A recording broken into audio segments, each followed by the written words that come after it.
ಸುತ್ತಳತೆಯನ್ನು ಕಂಡುಹಿಡಿಯುವಂಥ ನಾವು ಚಟುವಟಿಕೆಯನ್ನು ಮಾಡ್ತಾ ಇದ್ದೀವಿ. ನಿಮ್ಮ ಹತ್ರ ಯಾವುದಿದೆ? ಚೌಕ. ಚೌಕ ಸುತ್ತಳತೆ ಕಂಡುಹಿಡಿರಿ.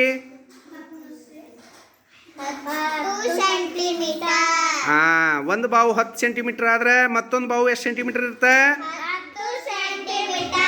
ಒಟ್ಟು 4 ಬಾವು 10 ಸೆಂಟಿಮೀಟರ್ ಆದರೆ ಎಷ್ಟಾಯಿತು?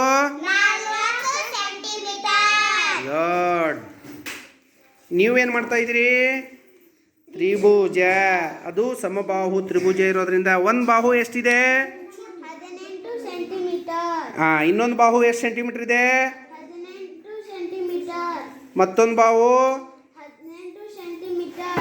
ಅಂದರೆ ಒಟ್ಟು ವೃತ್ತದ್ದು ಇಟ್ಟಿದ್ದೀರಾ? ಕರೆಕ್ಟಾಗಿ ಇಟ್ಟಿದ್ದೀರಾ? ಅದನ್ನು ದಾರ ತೊಗೊಂಡು ಇಟ್ಟಿದ್ದೀರಿಲ್ಲ? ಓಕೆ. ಆ ದಾರ ತೊಗೊಂಡು ಆಮೇಲೆ ಏನು ಮಾಡ್ತೀರಿ? ಟೇಪಿಂದ ಅಳತೆ ಮಾಡ್ತೀರಿ. ಎಷ್ಟು ಸೆಂಟಿಮೀಟರ್ ಆಯಿತು?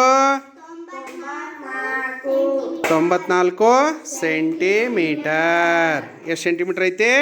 94 ಸೆಂಟಿಮೀಟರ್. ನೀವೇನು ಮಾಡ್ತಾ ಇದ್ದೀರಿ? ಆಯತ. ಹಾಂ ಹಾಂ.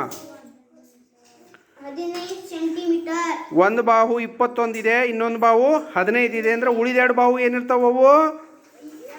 21 ಸೆಂಟಿಮೀಟರ್ ಇರುತ್ತೆ ಮತ್ತು 19 ಸೆಂಟಿಮೀಟರ್ ಇರುತ್ತೆ. ಒಟ್ಟು ಎಷ್ಟಾಯ್ತು ಸುತ್ತಳತೆ? 72 ಸೆಂಟಿಮೀಟರ್. ನೀವೇನು ಮಾಡ್ತಾ ಇದ್ದೀರಿ? ವೃತ್ತ.